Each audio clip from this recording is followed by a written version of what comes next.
J'espère que vous allez bien, j'espère que vous vous portez bien. En tout cas, j'espère que vous vous portez nettement mieux que l'économie algérienne. Aujourd'hui, la situation économique en Algérie, elle est extrêmement inquiétante. Nous vivons ou nous subissons ou nous allons de blocage en blocage. Depuis 2020 jusqu'à aujourd'hui, on va de blocage en blocage en Algérie. L'Algérie est devenue une machine à produire des blocages. Cette année 2025, elle commence avec une spécificité. C'est la première fois dans l'histoire de l'Algérie indépendante où il y a une loi, il y a une instruction, à travers la loi de finances 2025, une mesure qui fait foi d'une loi, qui empêche les Algériens et les Algériens d'utiliser leur cash pour acheter des appartements, pour acheter des voitures, pour acheter des yachts ou des bateaux de plaisance, ou pour acheter certaines assurances obligatoires. C'est l'une des figures, l'une des mesures emblématiques qui figure dans la loi de finances 2025 qui a commencé officiellement à entrer en application le 1er janvier 2025. Justement, il y a un document que je vais vous montrer. Alors que je vous fais, هذا document, هاوليك في الصورة على الشاشة كما نقولوا بالعربية sur vos écrans. Ce document, c'est quoi? C'est une note qui a été adressée par la Direction générale du Trésor et de la comptabilité au niveau du ministère des Finances, qui a été adressée à tous les directeurs régionaux du Trésor et qui explique que dans le cadre de la mise en œuvre des dispositions de la loi numéro 2408 du 24 novembre 2024 portant loi de finances pour 2025, j'ai l'honneur de vous demander de vous conformer aux dispositions de l'article 207 de la loi précitée qui stipule que, à compter de la date de publication de la présente loi, les transactions citées après doivent être effectuées par des moyens autres que l'espèce à travers les circuits bancaires et financiers. Les transactions immobilières des immeubles bâtis et non bâtis, les opérations de vente réalisées par les concessionnaires et distributeurs de véhicules et engins d'équipement industriels, les achats de yachts, bateaux de plaisance, les polices d'assurance obligatoires. Donc, c'est une note du ministère des Finances, la Direction générale du Trésor et de la comptabilité, qui a été adressée à l'ensemble des directeurs régionaux du Trésor, qui ne doivent plus enregistrer ou encaisser, pardonnez-moi, ils ne doivent plus enregistrer ou encaisser ou accepter ou valider une quelconque opération d'acquisition immobilière ou de voitures ou de yachts ou de bateaux de plaisance ou de certaines assurances avec de l'espèce. Aujourd'hui, les opérateurs économiques en Algérie doivent travailler qu'avec du chèque ou des paiements par virement bancaire. Tout ce qui est le mode de paiement bancaire. Cette mesure qui est compréhensible, elle est même louable. On veut garantir une certaine traçabilité de l'argent, lutter contre le blanchiment d'argent, contre le détournement de l'argent, contre l'évasion fiscale, contre l'utilisation, la domination, la prédominance du cash en Algérie n'est pas naturellement une caractéristique dont on peut être fier ou qu'il faut applaudir. Ceci dit, du jour au lendemain, sans aucune préparation, sans aucune prédisposition, sans aucun travail préalable, sans aucune pédagogie, sans aucune sensibilisation, sans aucun, sans aucun accompagnement préalable. On demande aux Algériennes et aux Algériens de renoncer au paiement en cash, en espèces, alors qu'ils ont vécu toute leur vie avec du paiement en espèces. Je m'explique.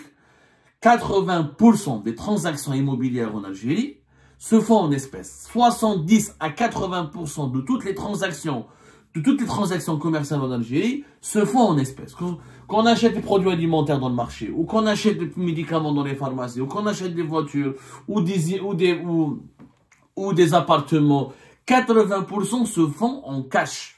On va chez le notaire, on ramène un sac d'argent, on fait la signature, les actes notariés, on fait l'opération de vente et les notaires doivent l'enregistrer auprès des organismes habilités comme les directions du Trésor, les impôts, etc. Et tout est réglé. C'est comme ça que le commerce se déroulait en Algérie jusqu'à 2025 et du jour au lendemain. Encore une fois, sans aucune préparation, sans aucune mesure d'accompagnement. On demande aux Algériens de renoncer à ce qu'ils faisaient depuis pratiquement l'indépendance du pays. On leur demande de changer leurs habitudes, de changer leur mode de paiement par magie. La conséquence, elle est quoi? Aujourd'hui, le 12 janvier 2024, le secteur immobilier est en train de s'effondrer. Le commerce algérien est en train d'être paralysé. Et il n'y a plus d'argent qui circule.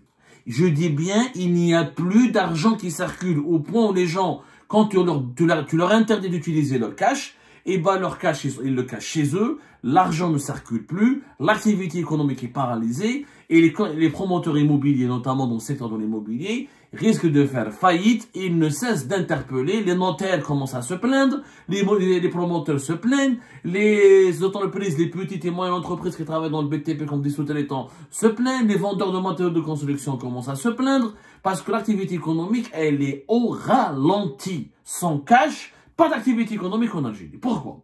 L'explication, elle est très rationnelle.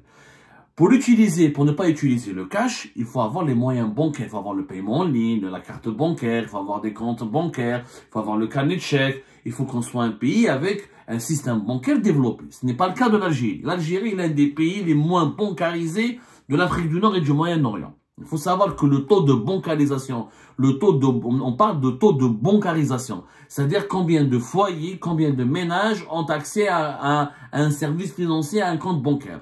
C'est ça ce que c'est le pourcentage des ménages qui détiennent un compte bancaire. C'est ça le taux de bancarisation. Le taux de bancarisation en Algérie, il est de même de 44%.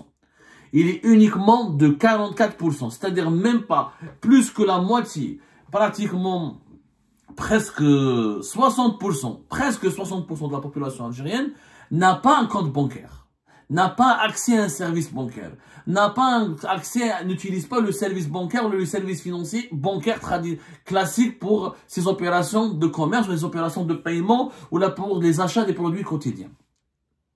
Pour vivre au quotidien, on n'utilise pas le compte, les comptes bancaires. Les Algériens n'ont pas beaucoup de comptes bancaires parce qu'on a un secteur bancaire catastrophique. Nous avons un nombre d'agences bancaires extrêmement faible. En Algérie, jusqu'à 2023, nous avons 1734 agences bancaires. C'est tout. 1734 agences bancaires dans un pays de plus de 47 millions d'habitants. Trouvez-vous ça logique? 1734 agences bancaires, c'est tout. Je compare, et la comparaison va vous faire mal, mais je dois vous faire mal pour vous réveiller. Parce que les dirigeants, ceux qui ont imaginé cette loi, ceux qui ont imposé cette loi, avec une telle brutalité, avec une telle impréparation, sont des inconscients. La preuve, au Maroc, nous avons 5811 agences bancaires. Pourtant, le Maroc, c'est une population pratiquement 10 millions moins importante que la population algérienne. Au Maroc, ils sont entre 38 et 39 millions. Nous sommes à 47 millions. 5811 agences bancaires. En Maroc jusqu'en 2023. En Tunisie, je fous la Tunisie. En Tunisie, c'est un pays géographiquement, démographiquement beaucoup plus petit. C'est pratiquement une wilaya. Dans le territoire algérien de la Tunisie, c'est 12 millions d'habitants. C'est pas l'Algérie, c'est 47 millions. Ils ont 2041 agences bancaires. Je dis bien 2041 agences bancaires. Plus que l'Algérie de 47 millions. L'Algérie, c'est un pays continent. Nous n'avons pas assez de banques. Nous n'avons pas assez d'agences bancaires. Il y a des wilayas entières dans les grandes villes. À Alger, pour trouver une banque, il faut sortir, prendre la voiture, se garer, trouver où se garer, faire la queue. Les agences bancaires, comment elles sont gérées? Catastrophique. Pour avoir un carnet de chèque, il faut attendre 1 mois ou 2 mois. Pour avoir la carte bancaire, il faut attendre 2 mois ou 3 mois. Les guichets, c'est bien, on est mal accueilli. Tu déposes de l'argent, c'est même pas ton argent, tu sais même pas quand tu peux le retirer.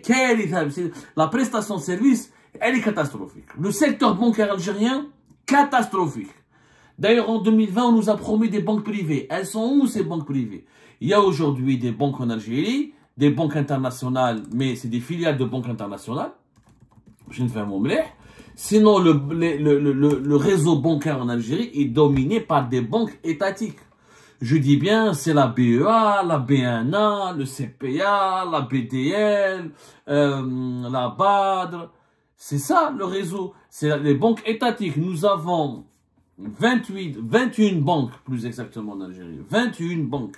C'est très peu. C'est très peu. Nous avons besoin de plus de banques. On a dit 1000 fois, on a besoin de créer. Nous avons un réseau financier, un réseau bancaire extrêmement sous-développé. Extrêmement sous-développé, par rapport à des pays africains et arabes. On ne se compare pas aux pays marocains, on ne va pas se comparer avec les pays développés, les pays européens, ou là, les pays asiatiques, ou là, les pays émergents. Là, je n'ose même pas cette comparaison, mais parce que ça va nous faire mal au cœur. Ça va nous faire vraiment mal au cœur. Donc, en l'absence de réseaux bancaires développés à travers le territoire national, en l'absence de, comment dirais-je, en l'absence d'un nombre de banques structurellement bien développées à travers le pays, face à un réseau bancaire ou face à un marché bancaire ultra dominé par les grandes banques étatiques qui sont des caisses et qui sont largement déficitaires ou qui fonctionnent mal. Quand elles sont pas déficitaires, leurs comptes comptables, leurs comptes sociaux, leurs bilans sont très opaques et marqués par les scandales de corruption, la mauvaise gestion, le manque de rentabilité. Et nous avons que 20 banques, 21 et 8 établissements financiers. Comment voulez-vous qu'on renonce au cash? Comment voulez-vous que la population renonce au cash? Mais c'est impossible. Et qu'est-ce qui se passe aujourd'hui? Ok. Maintenant, imaginons que les Algériens et les Algériens vont prendre leur mal en patience et vont accepter d'aller subir la mauvaise gestion, le dysfonctionnement, la bureaucratie de leur banque, etc. C'est que quand on va aller déposer son cash, par exemple, je veux acheter mon appartement à 3-4 milliards, je dois aller déposer ce cash dans une banque, ouvrir un compte bancaire et payer le nouvel appartement par un carnet de chèques. Qu'est-ce qui se passe? Le problème, il est où? Non seulement on n'a rien fait pour développer le secteur bancaire et le nombre des agences bancaires, la modernisation de nos banques et la création de nouvelles banques privées nationales, par exemple, pour étoffer le secteur bancaire, c'est quand tu vas déposer ton cash, tu risques des soucis. L'Algérienne et l'Algérien qui déposent une somme importante en cash, on en a parlé récemment, l'Algérie part, quand on dépasse un certain seuil, depuis 2025, c'est 300 millions de centimes, la banque te demande ou de justifier, si tu ramènes 2-3 milliards, la banque elle te demande de les justifier, ou là elle te signale directement, elle prend l'argent, elle te signale directement auprès du fisc, la Direction Générale des Impôts, et la Direction Générale des Impôts ouvre une enquête. Ils te font une enquête fiscale. Ils disent que les 4 milliards, les 5 milliards. Naturellement, comme nous sommes dans un pays de cash, depuis l'indépendance, il faut bien l'imaginer, parce qu'il ne faut pas réfléchir à l'européenne. Quand tu réfléchis à l'européenne, ou là tu réfléchis avec une mentalité d'un pays développé, quand tu es toi-même un pays développé, mais quand tu es un pays sous-développé, et que tu as toujours vécu dans le sous-développement, tu ne peux pas imposer du jour au lendemain les règles du développement sans qu'il y ait du développement. Logique. D'être qu'on va justifier 4 milliards. Il y a un héritage. واحد يخدم في l'informel. واحد يدير du business, il paye pas ses impôts. 40% de l'économie algérienne elle est في l'informel. جماعة الدلالات ou les magasins ou les marchés de produits alimentaires ou les marchés de vêtements, ils sont dans l'informel. Ils peuvent pas justifier leur argent. On leur demande du jour au lendemain, ils ont vécu toute leur vie dans l'informel. Et rien n'a été fait pour les attirer vers le marché formel. Et rien n'a été fait pour les bancariser pendant des années. Et du jour au lendemain, entre le 31 décembre 2024 et le 1er janvier 2025, on leur dit, vous devez ramener votre cash dans les banques, sinon vous n'achetez ni maison ni voiture, mais vous devez justifier cet argent. Si au moins ils ramenaient leur cash et les banques ne les emmerdaient pas, et le fisc ne les emmerde pas, c'est pas un problème. Tu ramènes ton cash, après le fisc va t'appeler. Il y a énormément d'Algériens et d'Algériens, nous on leur a dit, on l'a suffisamment dit sur Algérie Part, et maintenant à chaque fois qu'il y a un dépôt ou un retrait en espèces qui dépasse les 300 millions, c'est une note verbale qui a été communiquée par le fisc aux banques algériennes, et les banques doivent le signaler pour qu'il y ait des enquêtes fiscales. Et pas mal d'Algériens et d'Algériens ont été convoqués par les impôts, les services des impôts, au niveau des inspections des impôts, de leur localité, de leur région, de leur wilaya ou daïra, et ils sont soumis à un contrôle fiscal. Et on leur demande de justifier ce cash que vous venez de déposer dans les banques. Ils ne peuvent pas le justifier. Les héritages, les ventes, les constructions inachevées, l'informel, la majorité des Algériens et des Algériens ne peuvent pas justifier de façon traçable, de façon rigoureuse, la provenance de leur cash. Du coup, que font maintenant les Algériens et les Algériens? Ils ne dépassent plus leur cash. Ils n'achètent plus d'appartements. Le secteur immobilier est en train de s'effondrer. Les promoteurs, proches de la faillite. Ils ne vendent plus leurs appartements. Il faut savoir que même dans les grandes villes, N'en parlons pas des petites villes de l'intérieur du pays, les wilayas de l'intérieur, les wilayas du sud. Même dans les grandes villes, Alger, Oran, Constantinople, Nabab, Djaïa, 80%, entre 70 à 80%, il y a même même des régions du nord du pays où les transactions immobilières à 100% se font avec le cash. 100%. Du jour au lendemain, on l'interdit. Et les gens n'achètent pas. Parce que quand je vais à la banque, on me demande de justifier cet argent, j'ai pas le justificatif. Et après, je risque d'être convoqué par les gendarmes, ou là par les impôts. On va faire une enquête fiscale sur moi, on va m'emmerder. Et j'ai peur, les gens ont peur, ne déposent pas le cash. Qu'est-ce qui s'est passé? Les banques n'ont pas récupéré le cash. Les promoteurs n'ont pas vendu leurs appartements et n'ont pas récupéré leur argent. Les fabricants de ces appartements, parce que le promoteur, il n'est que le vendeur. Mais l'appartement, quand il est créé, quand il est fabriqué, quand il est construit, il y a les entreprises étrangères, les Chinois et les Turcs qui les construisent, ou les entreprises nationales, les sous-traitants, les vendeurs de faïence, le vendeur de marbre, le vendeur de meubles, les vendeurs de... C'est toute une économie, le BTP. Le vendeur du bois, le vendeur du ciment, le vendeur, ils ne seront pas payés. Parce que le promoteur, souvent, ils ne payent pas la totalité de leur charge à la fin de leur chantier, où ils attendent de vendre leurs appartements pour s'acquitter de toutes les factures. Ils ne peuvent pas s'acquitter de toutes leurs factures parce qu'ils n'arrivent pas à vendre leurs appartements. Ils n'encaissent pas leur argent. Du coup, le cash, l'argent, cette mesure anti-cash du régime algérien a provoqué une pénurie du cash. Il n'y a plus d'argent dans le marché. Les gens qui ont de l'argent ne veulent pas les placer dans les banques parce qu'ils ont peur que les banques et le fisc leur courent après, parce que depuis 2023, ça a commencé en 2022 et 2023, et ça s'est aggravé en 2024, il y a plein d'enquêtes fiscales, les enquêtes des gendarmes, les enquêtes de la police. Dès que quelqu'un est riche ou il manifeste des signes de richesse, il est soumis automatiquement à une enquête parce qu'il est soupçonné d'être ou il fait du blanchiment d'argent, ou il fait de la spéculation, ou c'est un baron informel, ou c'est un trafiquant de drogue. On soupçonne toute personne qui est riche d'avoir commis des infractions. Du coup, on a fermé le système économique, on a verrouillé le pays, le cash ne circule plus comme avant, le cash est caché, les gens, qu'est-ce qu'ils font de le cash? Ils achètent de l'euro, ils achètent des devises pour constituer des économies en euros. Il y a tellement de demandes sur l'euro que l'euro reste très élevé, il a dépassé les 250 déjà. Il est à la fin du mois de décembre, il avait redescendu un peu. Ensuite, là, il remonte. Il a redépassé, il a atteint encore une fois la barre de 253. Il va redépasser la barre de 255 pour à la vente. Donc, les gens, on n'en a pas du tout, personne n'en a profité de cette loi, de cette mesure trop barbare, trop brutale, je dis bien trop brutale. Trop brutale dans le sens où elle est irréfléchie.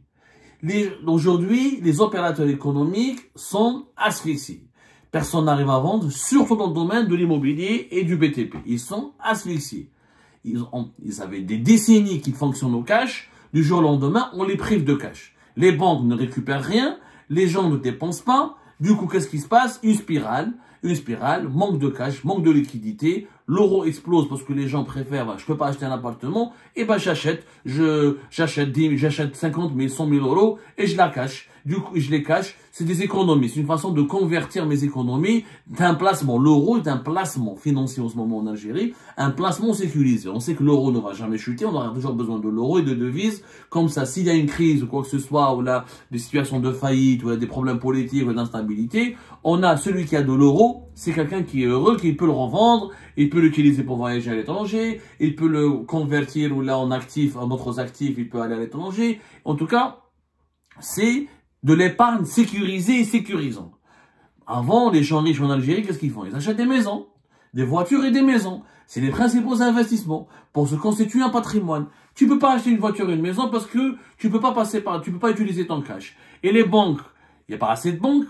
C'est un secteur sous-développé. Les banques, sont catastrophiquement mal gérées. Et on te demande de les justifier ton cash. Dans un pays qui est rangé par l'informel et justement rangé par le manque de transparence. Mais c'est pas la faute aux citoyens. Cette mesure anti-cash, il aurait fallu la préparer dans 2-3 ans.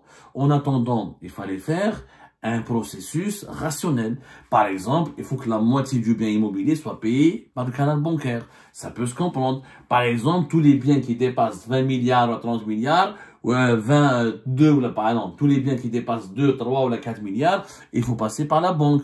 Mais tu laisses une marge de manœuvre. Et avant d'essayer de tuer le cash, il faut d'abord développer les banques, le réseau bancaire. Il faut développer une offre bancaire digne de ce nom. Réelle, une offre bancaire adaptée aux besoins de la population d'un pays de 47 millions d'habitants, un pays continent, un vaste pays. Tout cela n'a pas été fait. Parce que nous avons